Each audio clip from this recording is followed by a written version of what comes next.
चलो टॉपिक जो है अपना आज का दैट इज़ प्रॉफिट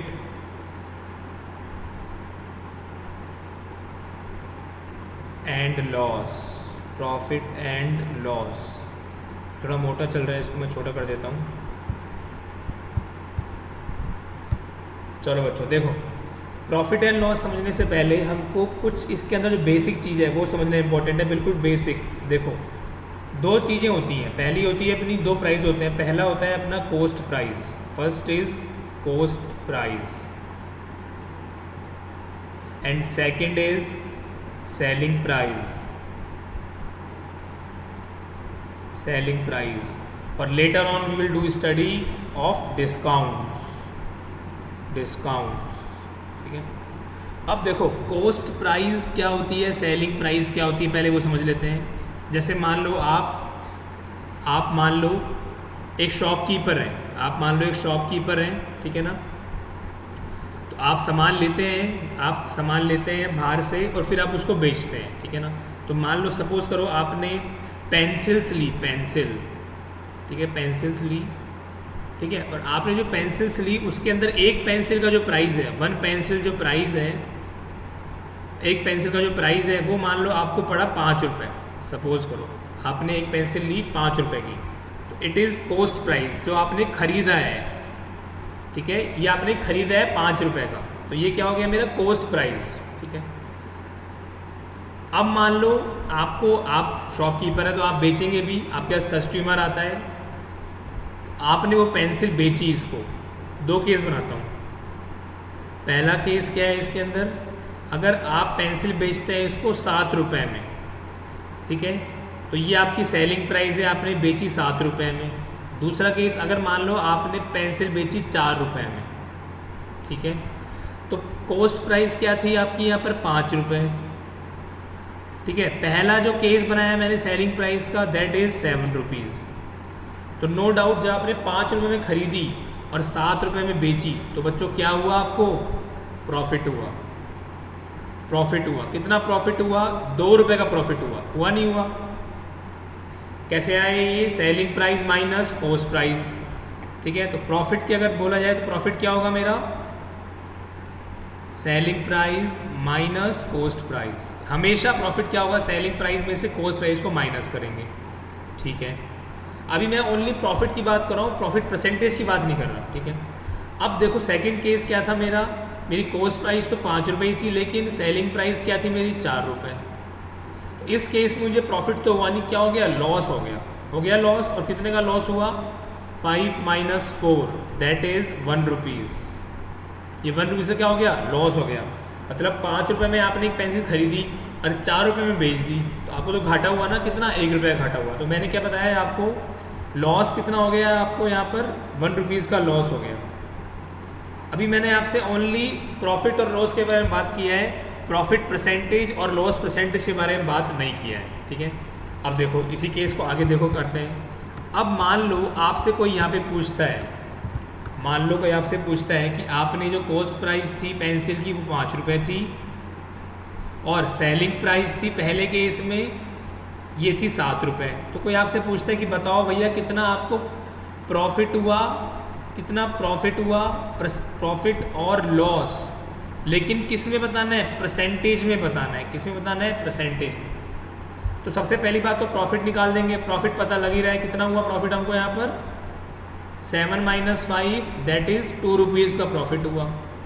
अब कोई आपसे बोल रहा है परसेंटेज बताओ कि कितना परसेंट में हुआ है, तो हमेशा प्रॉफिट परसेंट निकालने के लिए या लॉस परसेंट निकालने के लिए जो हम बेस लेके चलते हैं वो हम लेके चलते हैं क्या, कॉस्ट प्राइस, ठीक है। ऊपर क्या आ जाएगा मेरा, प्रॉफिट या फिर लॉस, और नीचे क्या आएगा, कॉस्ट प्राइस इनटू 100। तो मैंने क्या बताया आपको, हमेशा जो इसका बेस होगा, जो हम रेफरेंस लेके चलेंगे, that will be cost price. क्यों, क्योंकि कॉस्ट प्राइस के बेस पर ही हमेशा क्या निकालते हैं, प्रॉफिट या फिर लॉस। तो प्रॉफिट कितना हुआ था आपको, 2 रुपये का, और कॉस्ट प्राइस कितनी थी आपकी, 5 रुपये की, इनटू 100।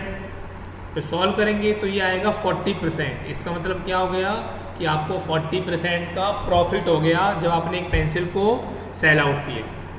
इसी का सेकंड केस क्या था, अगर मान लो आपने जो सेलिंग प्राइस थी वो आपकी थी यहाँ पर कितनी, ₹4 हो गई। नो डाउट लॉस हुआ है आपको, ठीक है। लॉस कितना हुआ है यहाँ पर आपको ₹1, लॉस कितना हुआ है आपको यहाँ पर ₹1। अब नो डाउट लॉस परसेंटेज निकालेंगे, तो लॉस परसेंटेज निकालेंगे तो क्या हो जाएगा बच्चों,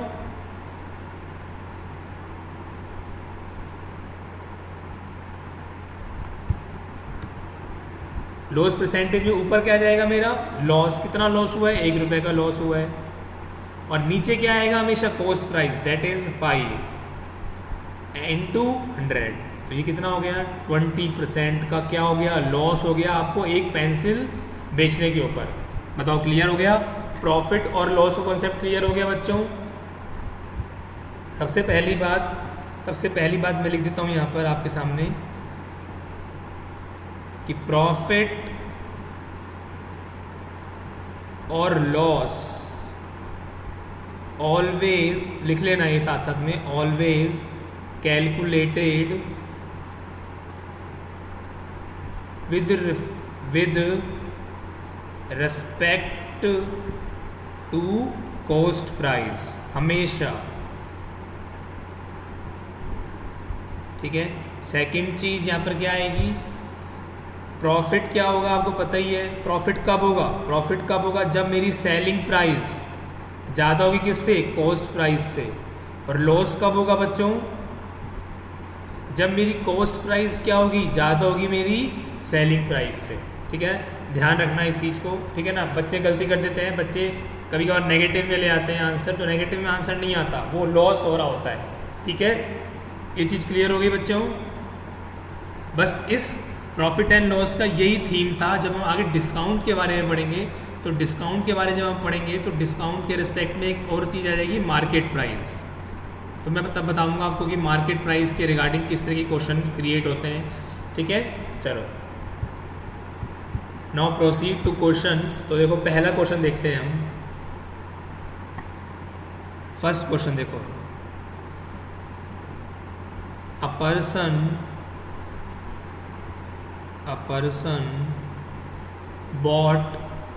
a person bought 50 mangoes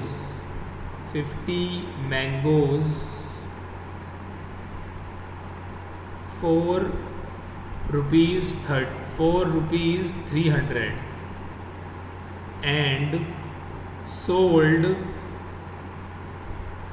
at rupees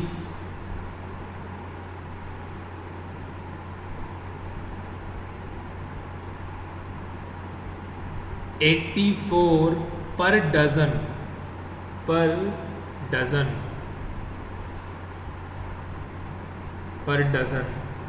then find profit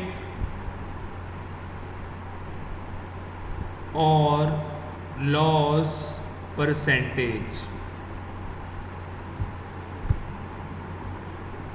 बच्चों इसमें क्या बोल रहा है यहाँ पर आपको कि एक पर्सन है, उसने 50 मैंगो खरीदे हैं। 50 मैंगो का जो सेल कॉस्ट प्राइस है वो कितना है बच्चों, यहाँ पर 300 रुपये। तो जब 50 मैंगो का कॉस्ट प्राइस 300 रुपये है, तो एक मैंगो का वो कॉस्ट प्राइस कैसे होगा, निकाल लेंगे हम। That is 300 divide by 50। तो ये कितना आ जाएगा यहाँ से, 6 रुपये। इसका मतलब क्या हो गया कि एक मैंगो की कॉस्ट प्राइस क्या है, एक मैंगो की कॉस्ट प्राइस है 6 रुपीज़, ठीक है जी। अब ये बोल रहा है कि जो उसने बेचे हैं वो बेचे हैं इसने 84 पर डज़न। इसका मतलब क्या हो गया कि 12 मैंगो, एक डज़न में कितने मैंगो होते हैं, 12। एक डज़न के अंदर होते हैं 12 चीज़ें। तो इसका मतलब 12 मैंगो का जो सेलिंग प्राइस है वो कितना है यहाँ पर, 84 रुपये। तो जब 12 मैंगो का 84 रुपये है, तो एक मैंगो कितना हो जाएगा यहाँ पर, सेलिंग प्राइस हो जाएगा मेरा 84 divide by 12, it will B come out 7 rupees. इसका मतलब एक मैंगो का सेलिंग प्राइस हो जाएगा कितना, 7 रुपीज़। अब तो हो ही गया, पता लग ही रहा है कि सेलिंग प्राइस यहाँ पर क्या है, ज़्यादा है कॉस्ट प्राइस से। तो इसका मतलब यहाँ पर नो डाउट क्या होगा, प्रॉफिट हुआ होगा। तो प्रॉफिट हो गया कितना 1 रुपीज़ का, 7 माइनस 6 दैट इज़ 1 रुपीज़। और परसेंटेज में निकालना है तो ऊपर क्या आएगा प्रॉफिट दैट इज़ 1, नीचे हमेशा क्या आएगी कॉस्ट प्राइस, बताया था मैंने, that is 6 into 100, it will come out है 16.66%, 16.66%। ठीक है, एक चीज़ और देख लेते हैं बच्चों, देखो 2-3 चीज़ें याद रख लो, बेटर होगा आपके लिए। ध्यान लिख देता हूँ मैं, देखो यहाँ पर कि जब भी 1/6 आए, 1/6 आए, इट विल बी लाइक 16.66। ठीक है, पहला तो ये याद रख लो। सेकंड, अगर मान लो आपके सामने 1/7 आ रहा है, ठीक है, तो ये it will be always like 14 2/7, percentage में बात कर रहा हूँ मैं ये, ठीक है ना। और अगर मान लो आपके सामने यहाँ पर 1/8 आ रहा है, इट विल बी लाइक 12.5%। ये चीज़ें ऐसी हैं जो जनरली एग्ज़ाम में मतलब आप आ ही जाते हैं ये, ठीक है ना। फाइनली जो आपका आंसर कुछ इस तरीके से आ रहा होगा, ठीक है ना। तो ये आप नोट डाउन कर लो, ठीक है ना, कि 1/6 को अपन 16.66% बोलते हैं, 1/7 को 2/7% बोलते हैं, एंड 1/8 को हम 12.5% बोलते हैं। ठीक है, तो ये कुछ इंपॉर्टेंट थोड़ा सा स्टफ़ है, इसको आप याद कर लो। ठीक है, नेक्स्ट क्वेश्चन में चलते हैं अपन। A man purchased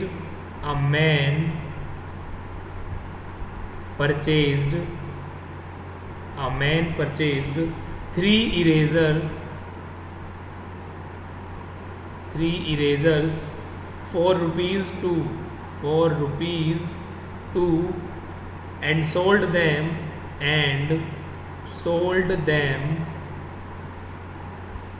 at rate of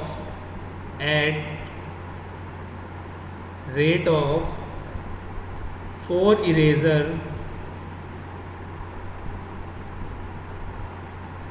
4 rupees 3 find profit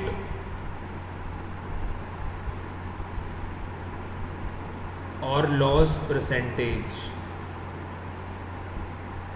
simple सा क्वेश्चन है, देखो इसको करने के ना 2 तरीके बताऊंगा आपको मैं, ठीक है ना। 2 तरीके देखते हैं फटाफट से, जो आपको अच्छा लगे आप उससे कर लेना। देखो एक यहाँ बताएंगे तरीका, एक यहाँ बताएंगे। देखो इसमें क्या बोल रहे हैं कि हम एक इंसान ने 3 इरेज़र परचेज़ किए हैं 2 रुपये में, इसका मतलब 3 इरेज़र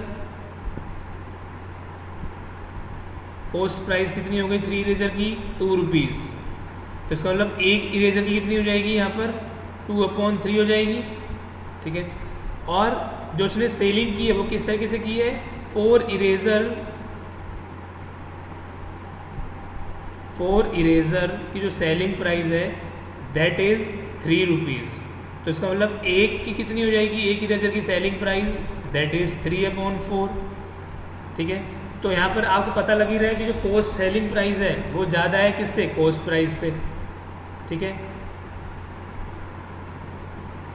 तो देखो यहाँ पर प्रॉफिट जो होगा कितना हो रहा है यहाँ पर 3/4 माइनस 2/3, ठीक है। तो ये सॉल्व कर लेते हैं, तो ये विल कम आउट 12, एलसीएम ले लिया, 12 4 3 3 3 9 4 2 8, it will come out as 1/12, ठीक है।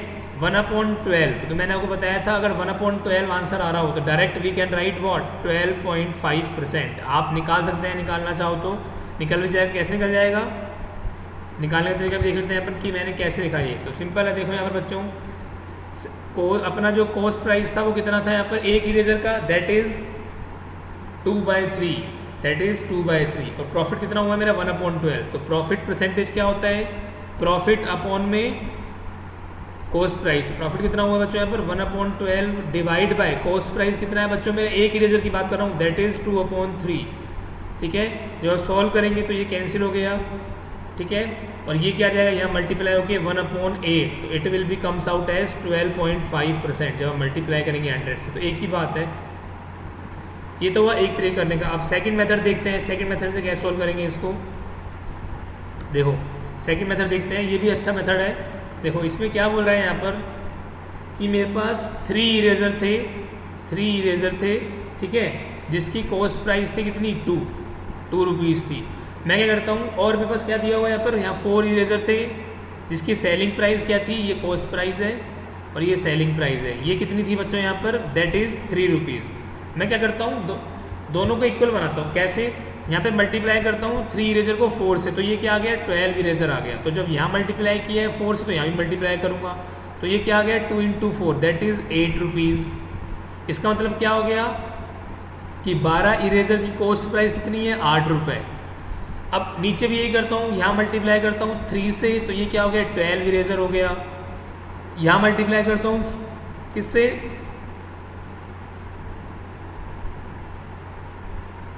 3 से, यहाँ मल्टीप्लाई करता हूँ क्योंकि दोनों तरफ 3 से मल्टीप्लाई करना है, तो ये कितना हो गया, 9 रुपीज़ हो गया। इसका मतलब 12 इरेजर की सेलिंग प्राइस कितनी हो गई, 9 रुपीज़ हो गई। तो 12 इरेजर की कॉस्ट प्राइस कितनी थी, 8 रुपये, और 12 ही इरेजर की सेलिंग प्राइस कितनी थी, 9 रुपये। तो यहाँ पर क्या आ जाएगा, आराम से प्रॉफिट और लॉस निकाल सकते हैं। तो कितना हो गया मेरे पास, लॉस है प्रॉफिट, तो प्रॉफिट हुआ है कितना, 1 रुपये का।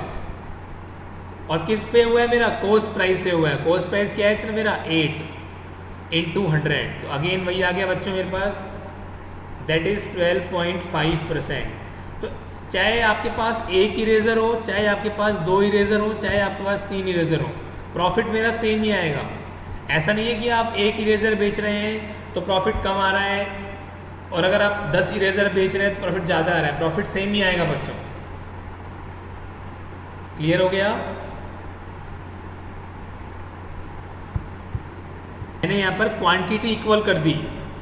कॉस्ट प्राइस के दौरान जब मैंने 3 इरेजर परचेज किए थे तो उसका मेरे पास 2 रुपये वैल्यू था। मैंने क्या किया, इसको 4 से मल्टीप्लाई कर दिया, और 4 से मल्टीप्लाई करने के बाद इसको मैंने कितना बना दिया इरेजर, मैंने इसको 12 इरेजर बना दिए, और 12 इरेजर का मैंने कॉस्ट प्राइस निकाल लिया। ऐसे ही जब सेलिंग प्राइस की बात आई तो 4 इरेजर का सेलिंग प्राइस था 3 रुपये। मैंने क्या किया, क्वांटिटी इक्वल करने के लिए 3 से मल्टीप्लाई कर दिया दोनों तरफ, तो 12 इरेजर का सेलिंग प्राइस कितना हो गया, 9 रुपये। बस अब 12 इरेजर के रेस्पेक्ट में ही सारा काम चल रहा है यहाँ पर। तो जब 12 इरेजर के रेस्पेक्ट में चल रहा है तो कॉस्ट प्राइस थी मेरी 8 रुपये, सेलिंग प्राइस थे 9 रुपये, तो प्रॉफिट कितना हो गया, 1 रुपये का प्रॉफिट हो गया। और किसके रेस्पेक्ट में हुआ है, हमेशा कॉस्ट प्राइस के रेस्पेक्ट में हुआ है, तो 1/8 × 100 दैट इज़ 12.5%। जो मेथड आपको सूटेबल लगता है आप उस मेथड को फॉलो कीजिए, कोई दिक्कत नहीं है, ठीक है। चलो देखो नेक्स्ट क्वेश्चन लिख रहा हूँ मैं यहाँ पर। नेक्स्ट क्वेश्चन क्या बोल रहे हैं, a shopkeeper bot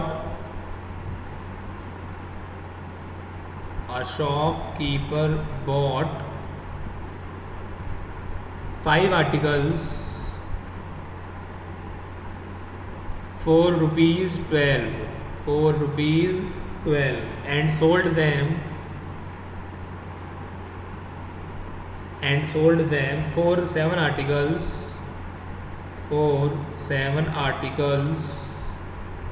for rupees 12.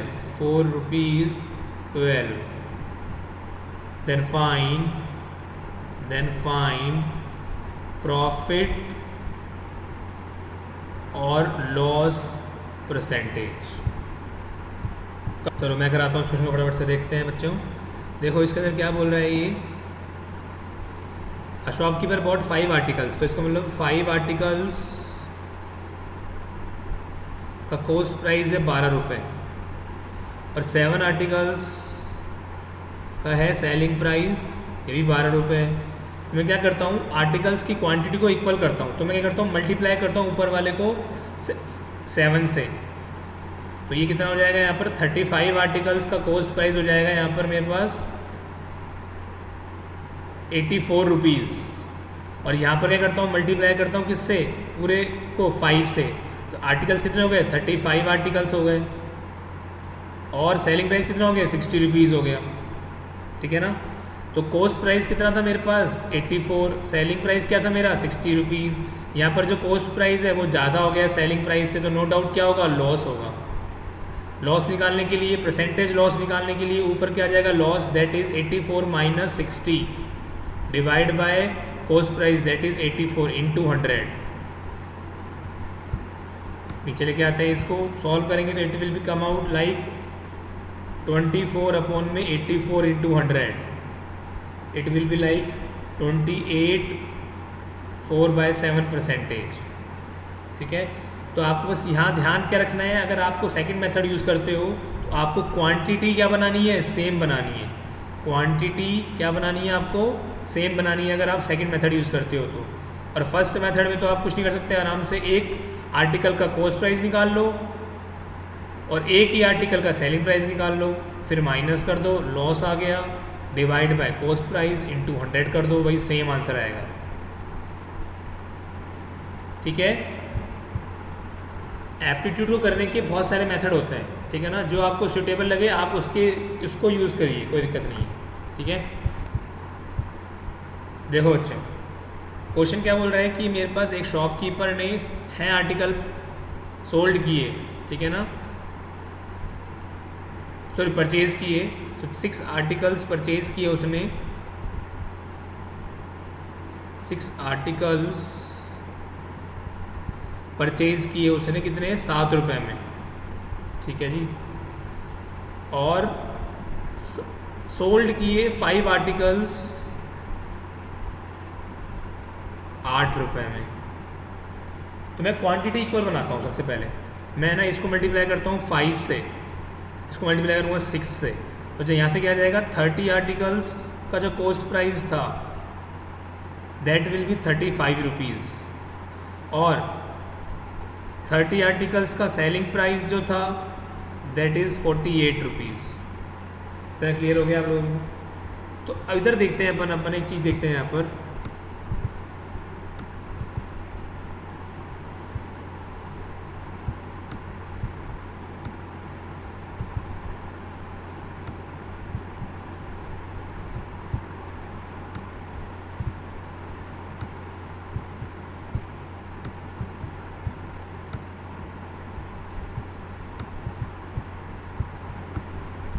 जो मेरे यहाँ पर 30 आर्टिकल्स का जो सेलिंग प्राइस है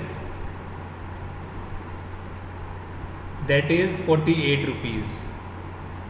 तो इससे क्या समझ में आया मुझको यहाँ पर, देखो यहाँ पर इसका मतलब जो पहली बात तो जो प्रॉफिट हो रहा है, देखो ये कॉस्ट प्राइस है, ये सेलिंग प्राइस है, तो प्रॉफिट जो होगा, प्रॉफिट ही हो रहा है, पता लग ही रहा है, that is 48 minus 35।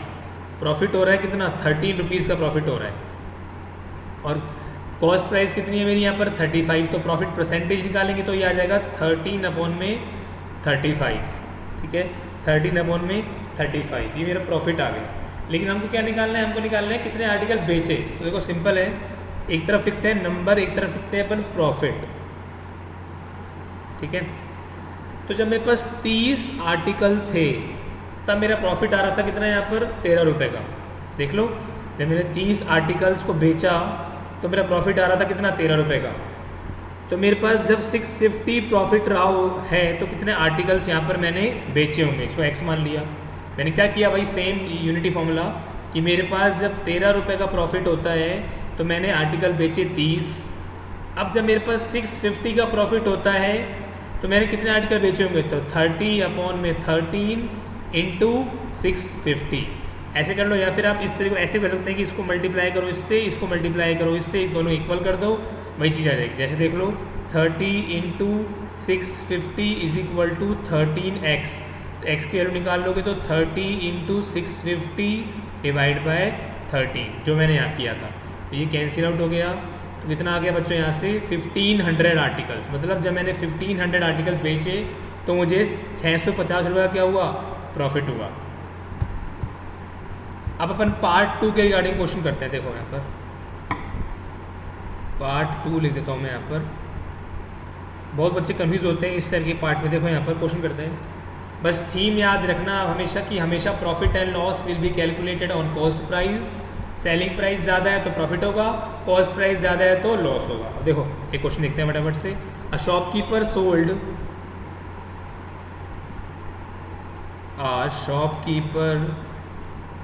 sold an article at a loss is equal to 5/9 of selling price of the article. Find loss percentage। चलो करो, ट्राई करो। देखो हमेशा जब भी इस तरीके से क्वेश्चन आए ना, आप अपने अकॉर्डिंग सेलिंग प्राइस अज्यूम कर लो। जब भी आपके सामने इस तरह के क्वेश्चन आए ना, हमेशा आप सेलिंग प्राइस अज्यूम कर लेना, हमेशा सेलिंग प्राइस आप क्या कर लेना, अज्यूम कर लेना। और अज्यूम इस तरीके से करना कि जो कि है ना इजीली सॉल्व हो सके, ठीक है। जैसे देखते हैं अपन 35 पॉइंट समथिंग करेक्ट आंसर। देखो सेलिंग प्राइस में मान लेता हूँ मेरे अकॉर्डिंग 9 रुपये मान लो, 9 रुपये मान ली मैंने, अज्यूम कर लिया मैंने। इससे क्या फ़ायदा होगा, देखो सेलिंग प्राइस मान ली तो देखो इसमें क्या इक्वेशन दी हुई है कि लॉस जो हो रहा है ना वो कितना हो रहा है 5/9 ऑफ सेलिंग प्राइस। तो इसका मतलब 5/9 इंटू 9, तो इसका मतलब लॉस हो रहा है 5 रुपये का। तो जब लॉस होता है ना, मैंने बताया था जब भी लॉस होता है तो इसका मतलब मेरे पास कॉस्ट प्राइस क्या रही होगी, ज़्यादा रहेगी किससे, सेलिंग प्राइस से। बताओ ये चीज़ क्लियर हुई नहीं हुई। मैंने यहाँ पर सेलिंग प्राइस अज्यूम करी तो मेरा लॉस इक्वेशन के अकॉर्डिंग कितना आ गया, 5 रुपये आ गया। लॉस कब होता है बच्चों, आपको पता ही है, लॉस जब होता है जब मेरा कॉस्ट प्राइस क्या होता है, सेलिंग प्राइस से ज़्यादा होता है। और अब मुझको कॉस्ट प्राइस निकालनी है, तो कॉस्ट प्राइस क्या हो जाएगा, सेलिंग प्राइस प्लस लॉस, क्योंकि पता ही है हमको कि लॉस क्या होता है बच्चों, cost price minus selling price, ये तो लॉस होता है। तो यहाँ सेलिंग प्राइस कितनी थी मेरी, यहाँ पर बच्चों मैंने क्या अज्यूम की थी, यहाँ पर 9 रुपये, और लॉस कितना आ रहा है 5 रुपये, तो कॉस्ट प्राइस कितनी आ गई, 14 रुपये आ गई। बस अब तो क्या निकालना है, लॉस परसेंटेज निकालना है। तो लॉस परसेंटेज निकालने के लिए ऊपर क्या आएगा हमेशा, लॉस दैट इज़ 5 रुपीज़, और नीचे क्या आएगा हमेशा, cost price that is 14 into 100। इसको सॉल्व करोगे तो it will B come out like 35, कुछ इस तरीके से आंसर आएगा। मैंने क्या किया, आपको जब भी ऐसे क्वेश्चन मिले आप वहाँ पर अपने अकॉर्डिंग कुछ भी मान लो। यहाँ पर सेलिंग प्राइस के फॉर्म में दिया हुआ था, सेलिंग प्राइस मान ली, कॉस्ट प्राइस के फॉर्म में दिया हो, कॉस्ट प्राइस मान लो। बताओ क्लियर हो गया ये चीज़। An article sold at profit equal to, at profit equal to 4/11 of selling price, then find profit percentage, then find profit percentage। फटाफट से आंसर बताओ क्या आएगा, बहुत जल्दी बताओ। देख जैसे मान लेते हैं, मान लो अपना जो सेलिंग प्राइस है, मैं मान लेता हूँ, अज्यूम कर लेता हूँ, अज्यूम सेलिंग प्राइस 11 रुपीज़, क्योंकि इजीली कट जाएगा। तो प्रॉफिट कितना दिया हुआ है यहाँ पर, profit is equal to 4/11 into selling price that is 11, cut गया ये, तो मतलब प्रॉफिट कितना हो गया 4 रुपीज़ का। अब प्रॉफिट हुआ है तो इसका मतलब यहाँ पर क्या ज़्यादा रहा होगा, सेलिंग प्राइस ज़्यादा रही होगी कॉस्ट प्राइस से। तो इसका मतलब कॉस्ट प्राइस कितनी कम रही होगी, कितनी 11 minus 4 that is 7 rupees, that is 7 rupees. तो यहाँ पर मेरा जो प्रॉफिट होगा परसेंटेज में कितना हो जाएगा, profit percentage that will be 4 upon में कॉस्ट प्राइस कितनी 7 into 100, it will be like 400 divide by 7। तो इसे सोल्व करोगे तो ये आएगा 57.14%, कुछ इस तरीके से आंसर आ रहा होगा। Yes perfect. जब भी इस तरीके से क्वेश्चन आए ना तो आप अपने अकॉर्डिंग सेलिंग प्राइस मान लो, अगर मान लो कॉस्ट प्राइस के फॉर्म में दिया हो तो कॉस्ट प्राइस मान लो, ठीक है ना, जिस फॉर्म में भी दिया हो उस फॉर्म में मान लो और अपने आंसर निकालो। तो बताओ आपको ये तरीका क्लियर हो गया मेरा जो मैंने आपको अभी बताया। ये मेथड अच्छा लगा नहीं लगा, सिंपलेस्ट मेथड है, अपने अकॉर्डिंग अज्यूम कर लो, लेकिन अज्यूम वही करना जो कि कैंसिल हो जाए। अगर मान लो इसी क्वेश्चन में आप यहाँ पर मेरी खुद सेलिंग प्राइस 12 रुपीज़ मान लेते, आंसर उससे भी आता, लेकिन क्या हो जाता, कॉम्प्लिकेट हो जाता, ठीक है ना।